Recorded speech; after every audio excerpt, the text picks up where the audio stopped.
Hello everybody, எல்லாருக்கும் வணக்கம். எல்லாம் எப்படி இருக்கீங்க?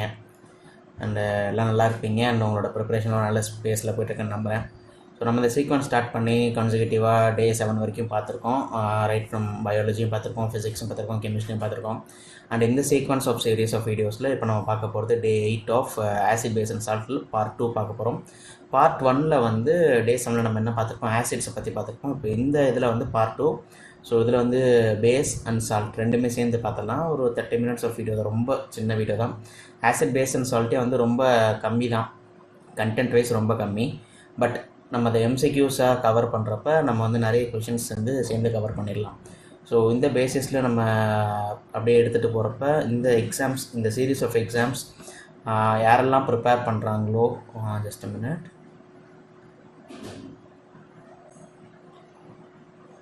அண்ட் இந்த சீரீஸ் ஆஃப் லெக்சர் வீடியோஸ் யாருக்கு ரொம்ப ஹெல்ப்ஃபுல்லாக இருக்குன்னு பார்த்தீங்கன்னா, those who are actually preparing for their CHSL, CGL, MTS, SSC பொறுத்தவரை JEE, அண்ட் தென் ரயில்வே பொறுத்தவரை NTPC, group D and paramedical. And இது மட்டும் இல்லாமல் மற்ற central and state government exams conduct பண்ணுவாங்க. சின்ன சின்ன சென்ட்ரல் கவர்மெண்ட் எக்ஸாம்ஸ்லாம் இருக்கும். ஸோ அது மேபி பிரபலமாக இந்த மாதிரி SSC, ரயில்வே மாதிரி வெளியே தெரியாது. பட் அந்த ஆர்கனைசேஷன்ஸே வந்து நோட்டிஃபிகேஷன் விட்டு எடுத்துக்குவாங்க. ஸோ அந்த மாதிரி எக்ஸாம்ஸ்லையும் வேறு science plays a huge and vital role. அங்கெல்லாம் வந்து இந்த சீரீஸ் ஆஃப் லெக்சர் வீடியோஸ் ரொம்ப ஹெல்ப்ஃபுல்லாக இருக்கும். அண்டு நீங்கள் என்னை காண்டாக்ட் பண்ணணும்னு நினச்சிங்கன்னா, இன் கேஸ் ஆஃப் எனி உங்களுக்கு ஏதோ சஜஷன், ஒரு ஐடியா இருக்குது, இல்லை ஏதோ ஒரு ஃபேக்டர் உங்களை வந்து ப்ரொஹிபிட் பண்ணுது, உங்களை அடுத்த ஸ்டேஜுக்கு எடுத்துகிட்டு போக முடியாமல் இருக்குது, நீங்கள் டெஸ்ட் போடுறீங்க, மார்க் வந்து ரைஸ் ஆக மாட்டேது அப்படின்னா, you can contact me. So டெலகிராமில் நமக்கு சேனல் இருக்குது, இன்ஃபோவர்ஸ்ன்னு சொல்லிட்டு, you can join in Telegram. இன்ஸ்டாகிராம்லையும் you can message me info_verse சொல்லிட்டு. So I can guide you in a proper way. And மெயிலையும் still you can message me. So wisdomcritic@gmail.comனு சொல்லிட்டு மெயில் ஐடி இருக்குது, அங்கேயும் you can message, you can mail. And இந்த series and lectures of videos வந்து உங்களுக்கு ரொம்ப பிடிச்சிருக்கும்னு நம்புகிறேன். பிகாஸ் இந்த வே ஐ டேக், நிறைய பேர் சொல்கிறீங்க ஈஸி அண்டர்ஸ்டாண்டபுளாக இருக்குது அப்படின்னு. ஸோ ஒன் தி ஹோலாக பார்க்குறப்ப இந்த செக்டர் ஆஃப் வீடியோஸ் வந்து உங்களுக்கு எல்லாருக்கும் ஈஸியாக எளிமையாக புரியும் அப்படின்னு நம்புகிறேன். ஸோ பிடிச்சவங்க புரிஞ்சவங்க please like and share the videos and subscribe to Infowars. So with this quote we will kick start today's session. So இந்த செஷனில் நம்ம என்ன பார்க்க போகிறோம்னா, ஆசிட் பேஸ் அண்ட் சால்ட்டோட பார்ட் 2. ஸோ பார்ட் 1 ஆசிட் பார்த்துருப்போம், இப்போ வந்து பார்ட் 2 பார்க்குறோம். So let's know the announce. So இப்போ நம்ம பார்க்க போகிறது பேஸ் பார்க்க போகிறோம். ஸோ ஆனால் ஆசிட் வந்து லாஸ்ட் கிளாஸ் பார்த்துருப்போம் பேஸ். ஸோ பேசிக்காக வந்து பேசிக் இந்த சென்ஸ், பேஸ்னால் நம்மளுக்கு வந்து என்ன தெரியும்னா, ஒரு ஹைட்ரோனியம் அயான். இந்த அயான் வந்து எவால்வ் ஆகணும். ஸோ அதான் பேஸு. ஸோ பேஸை பொறுத்தவரை நம்மளுக்கு கிளாஸிஃபிகேஷன் பார்த்திங்கன்னா மொத்தம் 3 இருக்குது. ஸோ எந்தெந்த டைப்ஸ் ஆஃப் கிளாஸிஃபிகேஷன் நம்ம எப்படி பண்ணலாம், ஒரு பேஸ் காம்பவுண்டை எப்படிலாம் பண்ணலாம் அப்படின்னு பார்த்தீங்கன்னா, ஃபர்ஸ்ட் வந்து பேஸ்ட் ஆன் தர் அசிடிட்டி. நம்ம வந்து ஆசிட் எப்படி கிளாஸிஃபை பண்ணுவோம், பேஸ்ட் ஆன் தர் பேசிசிட்டின்னு பார்த்துருப்போம். பேஸை வந்து பேஸ்ட் ஆன் தர் அசிடிட்டி, அவ்வளோதான், ரொம்ப சிம்பிள். அடுத்தது வந்து based on their ionization potential, okay, ionization factor. அடுத்த தேர்ட் வந்து based on the concentration level, இதெல்லாம் வந்து நம்ம பார்க்க போகிறோம். ஸோ இதில் நம்மளுக்கு மோஸ்ட்டாக என்ன தெரியுது, ஜஸ்ட் ஹிண்ட் பை ஹிண்ட் எடுத்துக்கோங்க, because it is very very small topic but plays a huge role. So நான் ஹிண்ட் மாதிரியே தரேன், ஹிண்ட் மாதிரி நீங்களும் நோட் பண்ணிக்கோங்க. ஸோ ஃபர்ஸ்ட் வந்து இது எப்படி ஒரு பேஸ் வந்து ஒரு ஸ்ட்ராங்கர் பேஸ், ஒரு ஆசிட் வந்து ஒரு ஸ்ட்ராங்கர் ஆசிட், நம்ம எப்படி சொன்னோம், அதில் வந்து H+ அயான் வந்து எங்கே ரொம்ப கம்மியாக இருக்குது அது ஸ்ட்ராங்கஸ்ட் ஆசிட் சொன்னோம். ஸோ HCl H2SO4 கம்பேர் பண்ணுறப்ப HCl stronger acid when compared with H2SO4. H3PO4 compare பண்ணுறப்ப H2SO4 ஸ்ட்ராங்கராக இருந்து H3PO4 கம்பேர் பண்ணுறப்ப, which means number of hydrogen, displacementable hydrogen ஒரு வார்த்தை சொல்லியிருக்கோம் லாஸ்ட் கிளாஸில். ஸோ நம்பர் ஆஃப் ஹைட்ரஜன் வந்து எங்கே கம்மியாக இருக்கோ அது வந்து ஸ்ட்ராங்கர் ஆசிடாக இருக்கும். சிமிலர்லி நம்பர் ஆஃப் இங்கேயும் lesser number of OH- ions. So lesser பேஸில் எடுத்தாலுமே lesser number of OH- ion, இவங்க யாராக இருப்பாங்கன்னா இவங்க தான் வந்து ஸ்ட்ராங்கஸ்ட் பேஸாக இருப்பாங்க.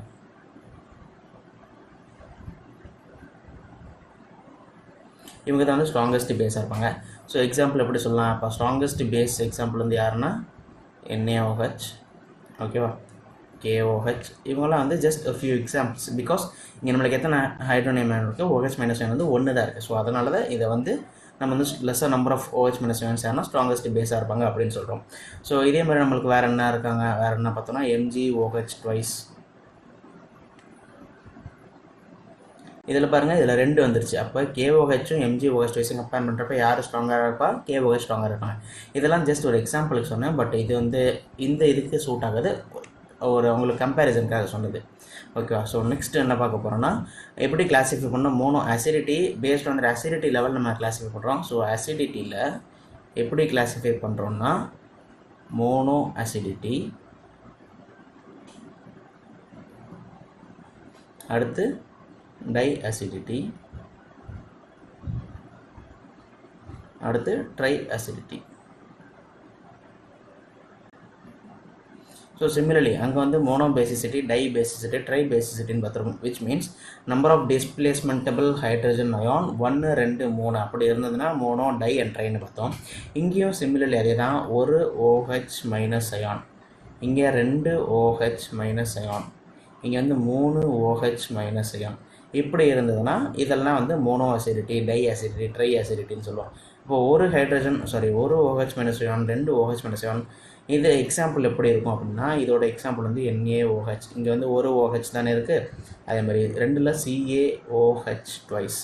இங்கே வந்து 2 OH மைனஸ் அயான்ஸ் நம்மளுக்கு கிடைக்கும். அடுத்து FeOH3. ஸோ இது வந்து நம்மளுக்கு வந்து 3 கிடைக்கும். ஸோ இது பேஸ்ட் ஆன் அசிடிட்டின்னு பார்த்தோம்னா mono acidity, di acidity and tri acidity. இப்போ இது இல்லாமல் வேறு எப்படி பார்க்கலாம் அப்படின்னா, based on their ionization potential. So ionization, based on ionization நம்ம எப்படி பார்க்குறோம் அப்படின்னா, ஸ்ட்ராங் பேஸ், வீக் பேஸ்ன்னு 2ஆக பிரிக்கிறோம். அதாவது வீக் பேஸும் வந்து ஆக்சுவலாக ஸ்ட்ராங்கு தான், பட் ஸ்ட்ராங் பேஸை கம்பேர் பண்ணுறப்ப அந்த பேஸ் வந்து வீக்காக இருக்கும். ஸோ அதனால் ஸ்ட்ராங் பேஸ், இன்னொன்று வீக் பேஸ். ஒன்று வந்து ஸ்ட்ராங் பேஸ், இன்னொன்று வந்து வீக் பேஸு. இந்த ஸ்ட்ராங் பேஸ் என்ன ஆகும்னா அதோட அயனைசேஷன் வந்து கம்ப்ளீட்டாக அயனைஸ்ட் ஆகும், ஃபுல்லி அயோனைஸ்ட். வீக் பேஸ் அப்போ என்ன இருக்கும்? பார்ஷியலி அயனைஸ்டாக இருக்கும். ஸோ இது வந்து ஆஸ் சிமிலர் ஆசிடை கம்பேர் பண்ணி நீங்கள் பார்த்தீங்கன்னாவே உங்களுக்கு ரொம்ப யூஸ்ஃபுல்லாக இருக்கும். So partially ionized. Okay. So இதில் வேறு என்ன பார்க்கலாம் அப்படின்னா, number of OH minus ion யாருக்கு அதிகமாக இருக்கோ அப்போ அவங்க வந்து வீக்காக இருப்பாங்க. ஸோ அதுலேயும் வந்து number of H plus ion யாருக்கு ஜாஸ்தியாக இருக்கோ அவங்க வந்து வீக் ஆசிடாக இருப்பாங்க when compared with number of கம்மி ஹைட்ரஜன் இருக்கிறவங்க. அதே மாதிரி இதில் as the OH minus ion gets increased, இன்னும் எப்படி சொல்லலாம், OH மைனஸ் அயான் வந்து அதிகமாக இருந்ததுன்னா அவங்க வந்து யார் இருப்பாங்க? வீக் பேஸாக இருப்பாங்க. இந்த இன்க்ரீஸ்ன்றது அவங்களோட குவான்டிட்டி எத்தனை இருக்குது அப்படின்றத குறிக்கிறது. OH மைனஸ் அயான் கம்மியாக இருந்தாங்கன்னா அவங்க யார்? ஸ்ட்ராங்காக இருப்பாங்க, ஸ்ட்ராங் பேஸாக இருப்பாங்க. ஸோ இது பேஸ்ட் ஆன் அயனைசேஷன். இப்போ பேஸ்ட் ஆன் கான்சன்ட்ரேஷன் பார்த்தோம்னா இது ஜஸ்ட் வெறும் ரஃப் டாபிக் தான், பிகாஸ் ஒரு வேகாக இருக்கும். கான்சன்ட்ரேஷன் பார்த்தோம்னா ஒன்று வந்து கான்சன்ட்ரேட்டடாக இருக்கும், இன்னொன்று ஆப்வியஸாக டைல்யூட்டட். நம்ம ஆசிட்லேயும் பார்த்துருப்போம் கான்சன்ட்ரேட்டட் ஆசிட், டைல்யூட் ஆசிட் அப்படின்னு. So bases that dissolves in water, இது ரொம்ப முக்கியம். இது ஒரு கொஷின், இதுலேருந்து நல்ல கொஷின் ஏரியான்னு பார்த்தீங்கன்னா இது ஒன்று வரும். ஸோ என்னென்னா, bases that dissolves in water or called as என்னன்னு கேட்பாங்க. or called as யார் அப்படின்னா ஆல்கலி. ஸோ இந்த ஒரு இது வந்து ஆல்ரெடி கேட்டிருக்காங்க. இதுக்கப்புறம் இன்னொரு ஹிண்ட் சொல்கிறேன், அதையும் கேட்டிருப்பாங்க. So bases that dissolves in water அது எல்லாமே ஆல்கலி அப்படி சொல்லுவோம். ஸோ இப்போ எப்படின்னா ஒரு எக்ஸாம்பிள் பார்த்தோன்னா, பேஸ் என்ன NaOHன்னு ஒரு பேஸ் எடுக்கிறேன். அது வந்து என்ன பண்ணுறேன், ஒரு ஆசிட் HCl ஆசிடோடு சேர்றேன். அப்போது ஒரு பேஸு ஒரு ஆசிடு, விச் மீன்ஸ் ஒரு ஆசிட் அண்ட் பேஸ் காம்பினேஷன். நம்மளுக்கு என்ன கிடைக்கும்? NaCl, ஒரு சால்ட்டு ப்ளஸ் ஒரு ஹைட்ரஜன் வாட்டர் மாலிகுல் கிடைக்கும். ஸோ இதில் என்னென்னா, இந்த பேரண்ட் இருக்காங்கல்ல, பேரண்ட் காம்பவுண்ட், இவங்க தான் பேரண்ட் காம்பவுண்ட். இதில் ப்ராடக்ட்டுமே வந்து must also dissolve in water. Parent மட்டும் டிசால்வ் ஆகக்கூடாது, ப்ராடக்டாக கிடைக்கிற NaClலும் வந்து வாட்டர் டிசால்வெண்ட்டாக இருக்கணும். ஐ மீன் வாட்டரில் டிசால்வ் ஆகக்கூடிய ப்ராடக்டாக இருக்கணும். அப்படி இருக்கிறப்ப அவங்கள வந்து பியூரஸ்ட் ஆல்கலி அப்படின்னு சொல்லலாம். ஸோ பேரண்ட்டு ப்ளஸ் இது வந்து ஜென்ரலாக நான் சொன்னது வந்து bases the dissolves in water are called as alkali. அப்போ பியூரஸ்ட் ஆல்கலி 2 டேர்ம் இருக்குது. ஒரு ஆல்கலி, இன்னொன்று பியூரஸ்ட் ஆல்கலி. ஆல்கலினா பேசஸ் எல்லாம் டிசால்வ்ஸ்னா ஆல்கலி. இப்போ பேரண்ட்டும் டிசால்வ் ஆகுது, ப்ராடக்ட்டும் டிசால்வ் ஆகுது. அப்போ both parent and product if dissolves in water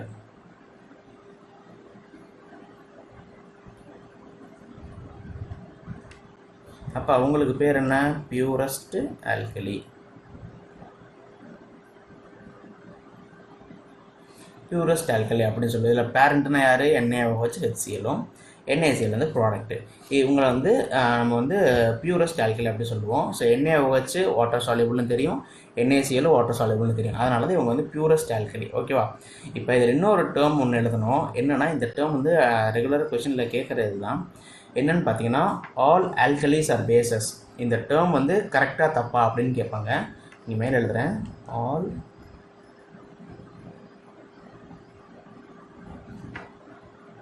all alkalis are bases but not all bases are alkali. இது ஒரு முக்கியமான விஷயம். என்னன்னா எல்லா ஆல்கலியுமே வந்து பேஸாக தான் இருக்கும், ஆனால் எல்லா பேஸும் ஆல்கலியாக இருக்காது. ஸோ ஆல்கலினா என்ன சொன்னேன்? வாட்டரில் சால்யூபிள் ஆகக்கூடிய பேசஸ் எல்லாமே ஆல்கலி. அப்படின்னா வாட்டரில் சால்யூபிள் ஆகாமல் சில பேசஸ் இருக்கும்ல. ஒரு ஒரு ஒரு பார்ட்டு வாட்டரில் சால்யூபிள் ஆகிற பேஸ் இருக்குன்னா அப்போ இன்னொரு பார்ட் வாட்டரில் சால்யூபிள் ஆகாத பேஸாக இருக்கும். ஸோ வாட்டரில் சால்யூபிள் ஆகிற அத்தனையுமே ஒரு 100 பேஸ் இருக்குது. 100 பேஸில் 75 பேஸ் வந்து வாட்டரில் சால்யூபிள் ஆகுது அப்படின்னா அந்த 75 பேஸுமே ஆல்கலி. மீதி 25 பேஸ் வாட்டரில் சால்யூபிள் ஆகலைன்னா அப்போ அவங்க 25 பேரும் ஆல்கலி கிடையாது, ஆனால் அவங்க பேஸில் தான் இருக்காங்க. ஸோ அதனால தான் எல்லா ஆல்கலியுமே, அந்த ஆல்கலி யார்? இந்த 75 வாட்டரில் டிசால்வ் ஆனாங்கல்ல, அவங்க எல்லாமே ஆல்கலி தான். அப்படின்னா 75 ஆல்கலியில் 75 ஆல்கலியுமே பேஸாக இருக்காங்க.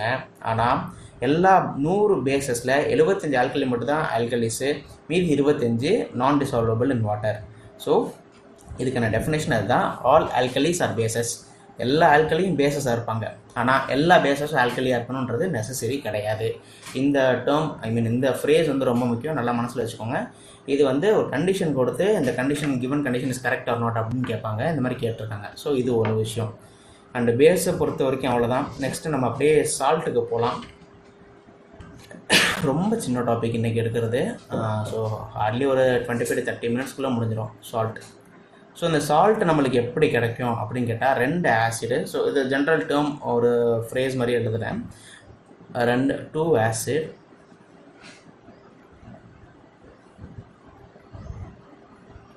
do not mix with each other.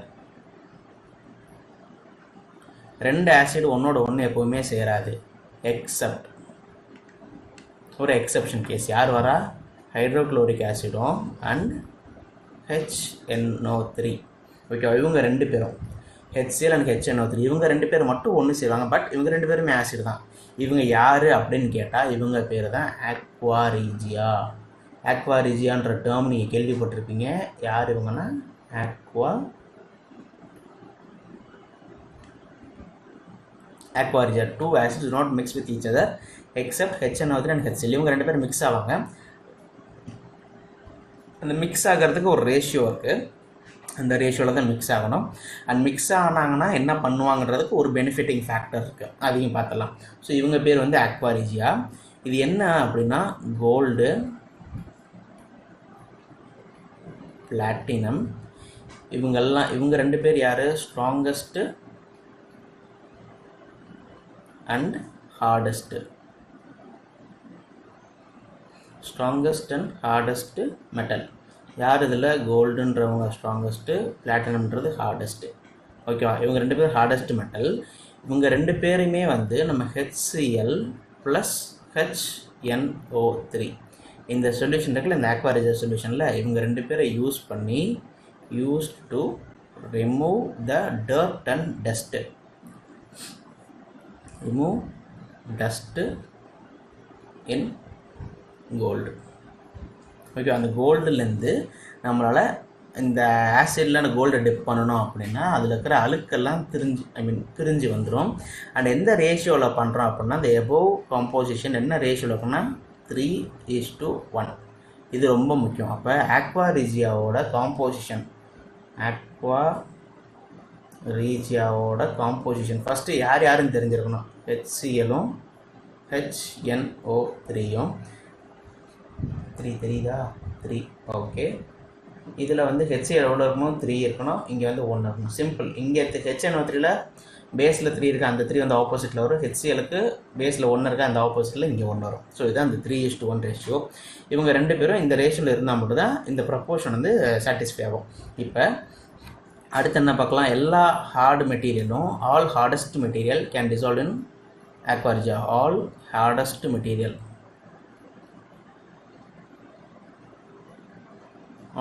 material can dissolve in aqua regia. All hardest material can dissolve in aqua regia. இதில் வேறு என்ன ஆகும்? 2 ஆசிட். இப்போ 2 ஆசிடு மிக்ஸ் ஆச்சுன்னா என்ன கிடைக்கும் நம்மளுக்கு அப்படின்றத பார்க்குறோம். 2 acids if get mixed, அதாவது நம்ம HCl HNO3 மிக்ஸ் ஆச்சுன்னா aqua regia கிடைக்கும். இப்போ ஒருத்தர் HCl H2SO4 மிக்ஸ் ஆகுது, சல்ஃபியூரிக் ஆசிடும் ஹைட்ரோக்ளோரிக் ஆசிடும் மிக்ஸ் ஆகுது, இல்லை நைட்ரிக் ஆசிடும் சல்ஃபியூரிக் ஆசிடும் மிக்ஸ் ஆகுது. அப்போ என்ன கிடைக்கும்? அதாவது ஏதோ ஒன்று நடக்குது, அப்போ ஏதோ ஒன்று கிடைக்கணும் தானே. அப்போ when இல்லை if 2 acids mix with each other, just கான்செப்ஷுவலாக பாருங்கள், with each other நமக்கு என்ன கிடைக்கும் அப்படின்னு பார்த்தோன்னா ஒரு ரியாக்ஷனும் கிடையாது. இதுதான். ஸோ எந்த ரியாக்ஷனும் நடக்காது. ஜஸ்ட் ரெண்டுத்தையும் கலந்துறோன்னா இது ஒரு தண்ணி, இது ஒரு தண்ணி, அது ஒரு தண்ணி மாதிரி இருக்கும். ஆனால் அது ஆசிடு ஜஸ்ட் ஒரு சொல்யூஷன் மாதிரி தான் கிடைக்கும். ஸோ அதுதான் வந்து 2 ஆசிட் கலக்கிறப்ப நம்மளுக்கு அப்படி தான் கிடைக்கும். இதே வந்து ஒரு 2 பேஸை சேர்த்தோன்னா அப்போ பேஸ் ப்ளஸ் பேஸ் என்ன எழுத மாட்டேங்குது. இங்கே KOH இருக்குது, இன்னொரு NaOH சேர்க்குறேன். இப்போ பேஸு 2 பேர் சேர்ந்தால் என்ன கிடைக்கும்? 2 ஆசிட் சேர்ந்தால் என்ன கிடைக்குமோ அதே தான் 2 பேஸ் சேர்ந்தாலும் கிடைக்கும். No reaction. அதே ஒரு ஆசிட் ஒரு பேஸு சேர்ந்தால் இங்கே தான் நம்ம ஹீரோ வராப்பில் சால்ட் கிடைக்கும்.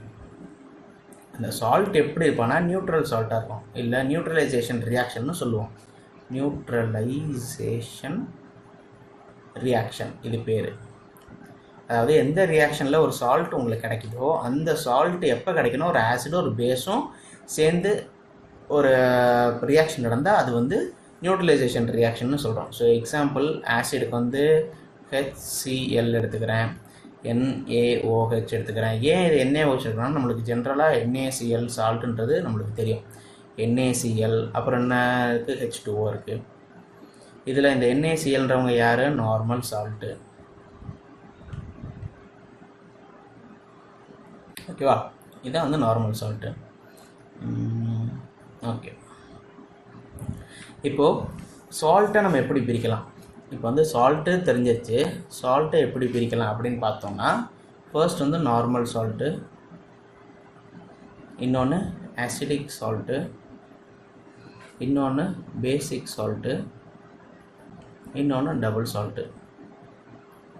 அப்போ சால்ட்டை நம்ம எப்படி பிரிக்க முடியும்? நார்மலாக பிரிக்கலாம், அசிடிக்காக பிரிக்கலாம், பேசிக்காக பிரிக்கலாம், டபுள் சால்ட்டாக பிரிக்கலாம். ஓகே, இப்போ normal salt, acidic salt, basic salt, double சால்ட்டுன்னு டிஃப்ரென்ஸ்.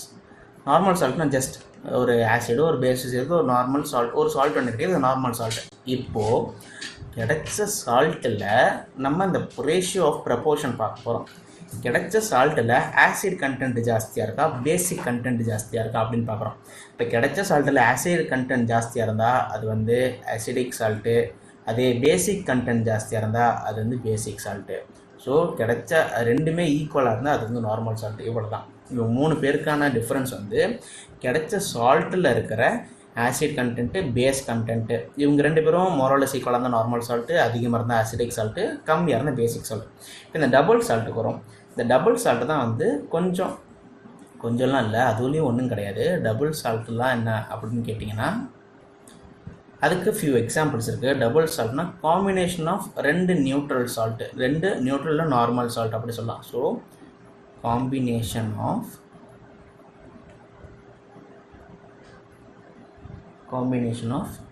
டூ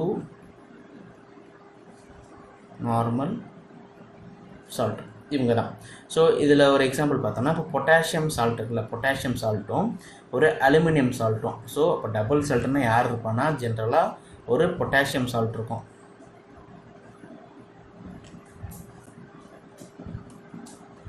இன்னொன்று அலுமினியம் சால்ட்டு. இவங்க 2 பேரும் இருக்கிறது தான் ஒரு டபுள் சால்ட்டுக்கான எக்ஸாம்பிள். ஓகே சார், டபுள் சால்ட்னா யார் இருப்பான்னா காம்பினேஷன் ஆஃப் 2 நார்மல் சால்ட்டு. இதுக்கு ஏன் இந்த பொட்டாசியம் சால்ட் அலுமினியம் சால்ட் சொன்னால் நம்ம ஒரு வேர்டு படிச்சிருப்போம். என்ன வேர்டு அப்படின்னா பொட்டாஷ் ஆலும் அப்படின்னு படிச்சிருப்போம். பொட்டாஷ் ஆலும் அது என்னன்னா பொட்டாசியம் சால்ட்டும் அலுமினியம் சால்ட்டும். ஸோ டபுள் சால்ட்டோட ஒரு பெஸ்ட் எக்ஸாம்பிள் யாருன்னா பொட்டாஷ் ஆலும். இது இல்லாமல் வேறு யார் இருக்கா அப்படின்னு பார்த்தா இதுதான் KCO3 ப்ளஸ் AlCl3 இவங்க. அப்புறம் KSO4 ப்ளஸ் இதெல்லாம் ஜஸ்ட் ஃபியூ எக்ஸாம்பிள்ஸ், Al2SO4 இல்லாட்டி நம்ம இந்த இடத்துல Al2SO3 இவங்களே இருக்கலாம். So it can be of any form, எந்த ஃபார்மில் வேணாலும் இருக்கலாம். பட் என்ன இருக்கணும், ஒரு பொட்டாசியம் இருக்கணும், ஒரு அலுமினியம் இருக்கணும். நான் பார்த்தீங்களா எழுதிருக்க பொட்டாசியம் கே எழுதிருக்கேன், அலுமினியம் கேள் போட்டிருக்கேன். இதே சீக்வன்ஸ் இந்த ஃபார்மேட்டில் நீங்கள் மாற்றிக்கலாம். But potash and aluminium content இருக்கணும். அப்படி இருந்தால் அது வந்து டபுள் சால்ட்டு, ஆமாம் டபுள் சால்ட்டுன்னு அர்த்தம். டபுள் சால்ட்டில் பொட்டாஷ் அண்ட் அலுமினியம் மட்டும்தான் இருக்கணுமா, வேறு யாரும் இருக்கக்கூடாதுன்னு கேட்டால் இருக்கலாம். யார் யார் இருக்கலாம் அப்படின்னு பார்த்தா ஃபெரஸ் கண்டென்ட் இருக்கிற அயான்ஸ் இருக்கலாம். அப்படின்னா பொட்டாஷ் டபுள் சால்ட்டோட எக்ஸாம்பிள் டபுள் சால்ட்டு. ஃபஸ்ட்டு என்ன பார்த்தோம், பொட்டாஷ் ஆலும் பார்த்தோமா.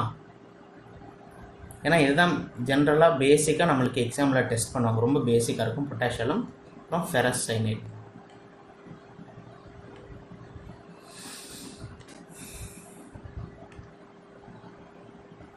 ஃபெரஸ் சைனைடு ஓகேவா. இதுதான் வந்து சிம்பிள். ஃபெரஸ் சைனைடு வந்து எப்படி நோட்டேட் பண்ணலாம், Fe3Cn. ஆமாம் ஓகேவா. ஸோ இதுதான் வந்து சால்ட்டை பொறுத்தவரை. ஜென்ரலாக இப்போ நம்ம பார்த்தது ரொம்ப ஷார்ட் வீடியோ. பார்ட் 1 ஆசிட் பார்த்துட்டோம், பார்ட் 2 பேஸு அண்டு சால்ட் பார்த்துருக்கோம். சால்ட்டில் ஒரு 4 டைப் இருக்குது, நார்மல், அசிடிக், பேசிக், டபுள் சால்ட்டு.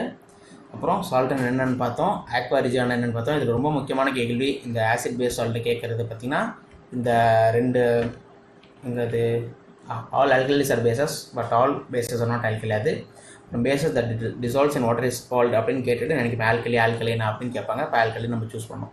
இதுதான்.